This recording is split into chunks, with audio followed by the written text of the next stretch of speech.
మా మత్స్యకారులకి జగనన్న అండగా ఉండి మాకు న్యాయం చేస్తున్నాడన్న నమ్మకంతో హార్బర్ కట్టి మన చేతిలో ఫిషింగ్ హార్బర్ మనం మా మత్స్యకారులకు ఇస్తే ఇప్పుడు అదేందో ప్రైవేట్ కంపెనీ అంటున్నా నాకేమో పేరు కూడా తెలియదు. వాళ్ళందరికీ దోచిపెట్టే కార్యక్రమం చేస్తా ఉన్నారు.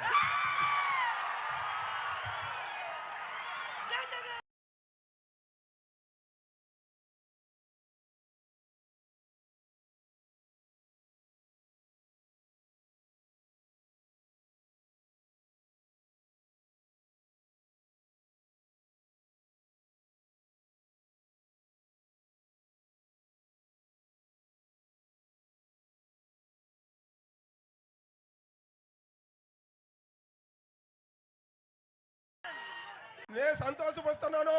కానీ ఆ కంపెనీ ఏ కంపెనీ అయినా సరే హార్బర్ మా మత్స్యకారులు కట్టిన హార్బర్ మాకే కావాలి, మాకే కావాలి. అందులోనూ ప్రైవేట్ డిఫెన్స్ కంపెనీ అంటున్నది. ప్రైవేట్ కంపెనీలో కూడా డిఫెన్స్ కంపెనీ అంట. అంటే దాని అర్థం ఏంటంటే ఇక పూర్తిగా రిస్ట్రిక్షన్స్ పెడతారనమాట. అంటే మన హార్బర్ లేక మనం రావాలన్నా కూడా చెక్ పోస్టులు, కర్ఫ్యూలు, పాస్పోర్ట్లు ఇవన్నీ మనం పెట్టుకుంటే తప్ప నుంచి మనం మన హార్బర్ లేక కూడా మనం రాకూడదట. అదే అన్న ఏంటంటే ఆ విషయాలన్నీ మాకు తెలియదు. మాకు కట్టిన హార్బర్ ఏ కంపెనీ ఉండకూడదు. అలాంటి కంపెనీ ఉంటే మేము హార్బర్లో పోయి ఏడ చేయడానికి అవకాశం ఉండదన్న. ఆ కంపెనీలు తీసేసి మా హార్బర్ మా మత్స్యకారులకి మీ తరపున చంద్రబాబు నాయుడు ముఖ్యమంత్రిగా ఉన్నారు, ఆయనకి చెప్పి అది ఆపి మీ తరపున మా మత్స్యకారులకి మా హార్బర్ మాకే ఉండేలాగా చెయ్యన్న. ఇదే నాకు కావాల్సిందన్న. ఈ కంపెనీ డిఫెన్స్ కంపెనీకి కావాలి అని అంటే పక్కన పోర్టు ఉంది, కృష్ణపట్నం పోర్టు. ఆ పోర్టులో దండిగా స్థలం ఉంది, అక్కడ కావాలంటే ఎవరికైనా కూడా ఇచ్చుకోవచ్చు. ఇక్కడ మాత్రం ఇక్కడ మత్స్యకారులకు మేలు అక్కడ కావాలంటే ఎవరికైనా కూడా ఇచ్చుకోవచ్చు. ఇక్కడ మాత్రం ఇక్కడ మత్స్యకారులకు మేలు జరిగించే దానికోసం 300 కోట్ల రూపాయలతో ఇక్కడ ఫిషింగ్ హార్బర్ పెట్టి ఈ ప్రాంత ప్రజలందరికీ కూడా మంచి జరగాలని చెప్పి ఆరాటపడిన పరిస్థితుల్లో వీళ్ళకు మంచి జరిగించకుండా ఇక్కడే వీళ్ళకు నష్టం చేస్తూ పెట్టడం అన్నది దుర్మార్గం అని చెప్పి కూడా ఈ సందర్భంగా చంద్రబాబు నాయుడు గారికి ఇక్కడి నుంచి మనందరి ఆవేదన కూడా తెలియజెప్పే కార్యక్రమం కూడా చేస్తాం. అదే అదే అన్నా. మరే ఇంకొకటి కోరిక అంటే ఇంకా చాలా మంది మా మత్స్యకారులు మాట్లాడే వాళ్ళు ఉన్నారు, మాట్లాడతారు. ఈ సమస్య మాకు మటుకు ఆ కంపెనీ వద్దు, మా పోర్టు మాకు ఫిషింగ్ హార్బర్కు మా మత్స్యకారులు కడితే మాకే కావాలి. కానీ ఒకటన్నా ఇక్కడ కడలూరు బోట్ల గురించి కొన్ని సమస్యలు ఉన్నాయి. కడలూరు బోట్లు గతం 20 సంవత్సరాల నుంచి మనం ఎంతో మంది అటు నాన్నగారు ఉన్నప్పుడైనా సరే, ఇప్పుడు చంద్రబాబు నాయుడు ఉన్నప్పుడైనా సరే మేము తెలియపరుచున్నాం అన్న. తెలియపరిచిన ఆ కడలూరు బోటుని మాకు అక్కడ ప్రభుత్వం మేము ఎంత చెప్పినా ఎలా. కానీ ఇప్పుడు మీరు వచ్చిన కానీ ఫిషింగ్ హార్బర్ ఇక్కడ కట్టినప్పుడు మా మత్స్యకారుల్ని బాధలు ఆ కడలూరు బోట్లు ఎట్టా పట్టుకోవాలి అనే ఆలోచనతో కష్టపడి మా మత్స్యకారులు మన జీవనం పోతుంది, మన వలలు పోతున్నాయి, మన రక్తం వలలో తెంపేస్తున్నారు. ఇలాంటిదన్నీ కూడా ఉంటే ఇప్పుడు మేమేం చేసామంటే మేము కష్టపడి బోటు పట్టుకుంటే బోటు 8 నెలలన్నా మేము ఇక్కడ కాపలా కాసింది. 8 నెలల కాపలా కాస్తే ఒక్కరకాడ ప్రభుత్వం మా కంటెత్తి చూపిన వాళ్ళు లేరు, మాకు ఏంది మీ బాధ అడిగిన వాళ్ళు లేరు. కానీ మేము ఎట్టో కాపలా పెట్టో చేసో ఏడా బోటు మేము కట్టి పెట్టుంటే మాకు పరిష్కారం చేయకుండా ప్రభుత్వం పరిష్కారం చేయకుండా మా నెల్లచ్చి చేసి ఏ రూపమో ఆ 4 బోట్లు వెళ్ళిపోయిందన్న. ఏ రూపం వెళ్ళిపోయిందో మాకు తెలీదు. కానీ మేము కాపలాకి పెట్టుండవు. కాపలా వాళ్ళ ద్వారా పోయిందో లేకపోతే ఏరే వాళ్ళ ద్వారా పోయిందో నాకేం తెలీదు. కానీ ఎవరిని కూడా అరెస్ట్ చేయలే ఇంతవరకు. ఇంతవరకు ఎవరిని అరెస్ట్ చేయలేదన్న. ఇంతవరకు బోట్లు ఎత్తకపోయినా కూడా అరెస్ట్ చేయలేదు. ఎఫ్ఐఆర్ కట్టినారు, బోట్లు సీజ్ చేసినారు. బోట్లు ఇక్కడే మన దగ్గరే ఉన్నాయి. బోట్లు మన కళ్ళ ముందరనే వీళ్ళంతా లాలూచిపడి బోట్లు సీజ్ చేసిన బోట్లు, ఎఫ్ఐఆర్ కట్టిన బోట్లు తీసుకొని పోయినా కూడా ఏ ఒక్కరిని కూడా అరెస్ట్ చేయలేదు. అన్న మాకు శాశ్వత పరిష్కారం ఏదంటే ఆ కడలూరు బోట్లు మాకు రాకుండా ఆపితే మేము ఇక్కడ బతకగలము, లేకపోతే మళ్ళీ వలసే పోవడానికి వస్తుందన్న. ఇది మా మీద గుర్తించి మీరు జగనన్న మీరు ఇప్పుడు మన సీఎంతో దృష్టికి తీసుకెళ్ళి మాకు శాశ్వత పరిష్కారం చేయాలని నేను మరీ కోరుకుంటున్నా జగనన్న.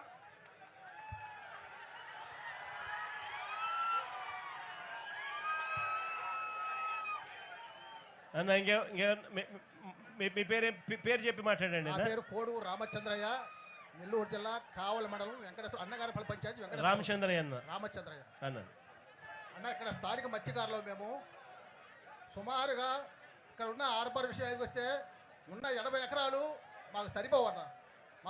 మా ఎట్లా అంటే ఇప్పుడు ఉండి ఆల్రెడీ 4 జిల్లాల మత్స్యకారులకి మరపడవలు 70 మరపడవలు ఉన్నాయి. ఆల్రెడీ ఇక్కడ కావలి నియోజకవర్గం నుంచి కుర్రుపాలెం నుంచి చెన్నైపల్లి వరకు 6 పంచాయతీలకి సుమారుగా 1000 సాంప్రదాయ మత్స్యకార పడవలు ఉన్నాయి. ఆ మత్స్యకార పడవలు 1000 మరపడవలకి 150 మరబోట్లకి ఇక్కడ స్థలం సరిపోదన్న. కానీ మేము సరిపోకుండా ఉంటే, మేము బాధపడతా ఉంటే మా స్థలంలో వచ్చి ఏదో ప్రైవేట్ కంపెనీకి 30 ఎకరాలు 29.5 ఎకరాలు వాళ్ళకి కట్టబెట్టడం అనేది మా మత్స్యకారులు ఎవరు ఒప్పుకోరన్నా. ఆ స్థలం మాకే కేంద్ర స్థలం మాకే ఉండాలి. ఎట్టి పట్ల మేము రాజీ పోవడా. అంత స్థలం కావాలంటే తీరపాత్రలో చాలా చోట్ల ఉన్నాయి. వాళ్ళు డబ్బులు పెట్టి కొనుక్కొని ప్రభుత్వం అంటే అభివృద్ధికి వ్యతిరేకం కాదు. పక్కనే పోర్టు ఉంది కదా, నాకు ఇష్టపడిన పోర్టు. అక్కడ కావాలంటే ఇచ్చుకోవచ్చు కదా వాళ్ళకి కావాలంటే.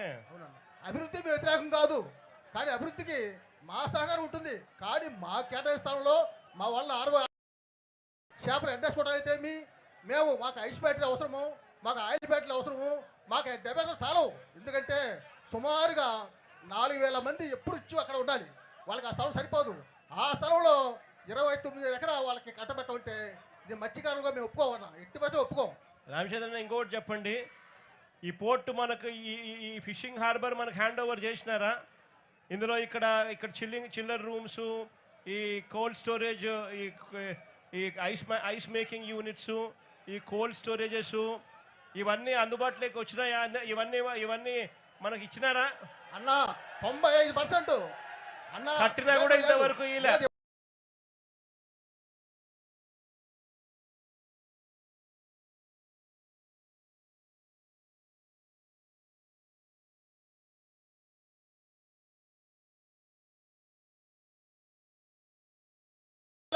అన్న 95% మీరు పూర్తి చేసి 90% మీరు పూర్తి చేసి 2 సంవత్సరాలు ఒక్క పని చేయలేదన్న. మనం 5% చేయలే. అక్కడ మనం కట్టి ఇచ్చిన తర్వాత కూడా వీటిని ఆపరేషన్ లేక తీసుకొని రాలేదన్న. ఎక్కడ ఆపరేషన్ లేక వస్తే ఎక్కడ మత్స్యకారులందరూ కూడా దీన్ని హక్కుగా భావించేసి ఇదంతా వాడడం మొదలు పెడతారేమో అనే ఉద్దేశంతో అసలు మీకు ఇక్కడికి వచ్చేదానికి అఫీషియల్ గా పర్మిషన్ కూడా ఇవ్వలేదన్న. ఇంతవరకు కోల్డ్ స్టోరేజ్ లో అందుబాటులో ఉన్న వాడే కార్యక్రమం జరగడంలా, ఇంతవరకు చిల్లర్ రూములు అందుబాటులో ఉన్న వాడేదానికి మీకు పర్మిషన్ ఇవ్వడం లేదు. ఇంతవరకు ఐస్ మేకింగ్ యూనిట్లు తయారైపోయినా కూడా ఇంతవరకు వాడుకునేదానికి మీకు పర్మిషన్ ఇవ్వలేదు. ఫిష్ అదే రకంగా మీ బోట్ల రిపేర్ల కోసం మీకు బోట్ల రిపేర్ షెడ్లను కూడా ఉపయోగించుకునే కార్యక్రమం అది కూడా జరగడంలా. షెడ్లు తయారైనా మీకు ఇవ్వడంలా. అదే పనిగా నెట్ మెండింగ్ సౌకర్యాలు కూడా, నెట్లను రిపేర్ చేసుకునే సౌకర్యాలు కూడా తయారైనా కూడా మీకు ఇచ్చే కార్యక్రమం జరగలా. ఇవన్నీ ఏమీ చేయలే. అంటే కేవలం మొట్టమొదటి రోజు నుంచి కూడా దీన్ని ప్రైవేట్ వాళ్ళకి ఇవ్వాలా అన్న దుర్బుద్ధితోనే అడుగులు ముందుకు పడ్డాయి. తర్వాత కడలు పరిస్థితికి వస్తే మా వాళ్ళు 15 సంవత్సరాల నుంచి మీకు అర్జీలు ఇచ్చి ప్రభుత్వానికి, ఎమ్మెల్యేలకి, ఎంపీలకి, కలెక్టర్కి అర్జీ ఇచ్చి వ్యాసారిపోయిన తర్వాత మా వాళ్ళకి కష్టార్జితంగా కృష్ణాపురం వాళ్ళైతేనేమి, శ్రీనివాసపురం అయితేనేమి తిరుపతి జిల్లాలో, తర్వాత ఇక్కడ కావలి మండలంలో చెన్నైపాలెం అయితేమి, వాళ్ళు సావు బతుల మధ్య కొట్టించుకొని వాళ్ళు తండించుకొని రాళ్ళతో కొట్టించుకొని వాళ్ళు బోట్లు పట్టారన్న. పెట్టిన తర్వాత మేము 4 గ్రామాలు 4 జిల్లాల గ్రామాలు 160 గ్రామాలు మేము మాట్లాడుకుని రోజు ఒక గ్రామం కాపలా ఉంటున్నాం. రోజుకు ఒక గ్రామం కాపలా ఉండి వాటి భద్రత కోసంగా మేము ఉండాలంటూ మాట్లాడుకున్నాం. ఎప్పుడంటే ఆగస్టు 16వ తేదీన మీటింగ్ వేసుకున్నాం. మేము 4 జిల్లా గ్రామ పెద్దలు వేసుకుని రోజు గ్రామాలు కాపలా అనుకున్నాము. ఈ లోపల మెరైన్ పోలీస్ అయితేనేమి సివిల్ పోలీస్ అయితే మత్స్య డిపార్ట్మెంట్ వీళ్ళంతా వచ్చి మీ కాపలా అవసరం లేదు, మేము షీల్డ్ చేస్తున్నాం, దాన్ని మా భద్రత ఉంది, మేము రోజుకి 5 మంది పోలీసులు సివిల్ పోలీసు మెరైన్ పోలీసులు కోర్టు పెట్టి కాపలా ఉంటున్నాము, మీ సలహా మాకు అవసరం లేదు, మాది మా సోదరు అని చెప్పారన్న. అనుకోకుండా మొన్న మార్చి 16వ తేదీన ఆ బోట్లు మాయమైపోయిందన్న. మరి కోస్ట్ గార్డ్ ఏం చేశారు, మెరైన్ పోలీస్ ఏం చేశారు, సివిల్ పోలీస్ ఏం చేశారు, ఫిషింగ్ డిపార్ట్మెంట్ ఏం చేసిందన్న, అంతా కలిసి కూడా మా మత్స్యకారుని ఇది మోసం చేయడం అన్న. అంటే ఎఫ్ఐఆర్ కట్టిన బోట్లను సీజ్ చేసిన బోట్లను అవునన్న, పోలీస్ కస్టడీలో ఉన్న బోట్లను అవునన్న, ఈ బోట్లు వీళ్ళంతా కుంభక్కై అవునన్న, వీళ్ళే దొంగలించినారు. అవునన్న, అంతేనా? అవునన్న, అవునన్న, మార్చి 12వ తారీఖున ఇక్కడ లోకేష్ వచ్చినాడు. అవునన్న, మార్చి 16వ తారీఖున బోట్ ఎగిరిపోయింది, బోట్ దొంగతనం జరిగింది. అవునన్న. తర్వాత అన్న ఆ 4 బోట్ల బదులుగా 4 బోట్లు పెట్టి తర్వాత మా మధ్యలో సంబంధం లేకుండా కోస్ట్ గార్డులు పెట్టి మెరైన్ పోస్టులు పెట్టి సివిల్ పోస్టులు పెట్టి మాకు రక్షణగా 12 నాటికల దూరం పైన వాళ్ళు ఉండాలి, దాన్ని మా స్థాపన మధ్యలో ఉండాలి సార్. ఆ రూల్స్ పెట్టి ఆ చట్టం పెట్టి జీవో పాస్ చేసి మాకు న్యాయం చేయాల్సిగా మీకు మరీ ప్రార్థన చేస్తూ వేడుకుంటాం. అంటే మనకు ఒక వైపున హక్కుగా ఇవ్వాల్సిన రామచంద్రన్న మనకు హక్కుగా ఇవ్వాల్సిన ఈ ఫిషింగ్ హార్బర్ మనకు ఇవ్వకుండా మరోవైపున మన కడుపును కొడుతూ ఇక్కడ ఈ ప్రాంతంలో వాళ్ళు అడుగు పెట్టకూడదు, వేరే ప్రాంతం నుంచి వేరే రాష్ట్రం నుంచి ఇక్కడికి వచ్చి ఫిషింగ్ చేయకూడదు అన్న నిబంధనలు ఉన్నా కూడా చట్టం ప్రకారం ఇది తప్పు అని చెప్పి తెలిసినా కూడా అక్కడి నుంచి ఇక్కడికి రావడము, మనకు ఫిషింగ్ హార్బర్ అందుబాటులోకి తీసుకోకుండా పోవడము, మనకు మెకనైజ్డ్ బోట్లు మనకు ఇవ్వకపోవడము,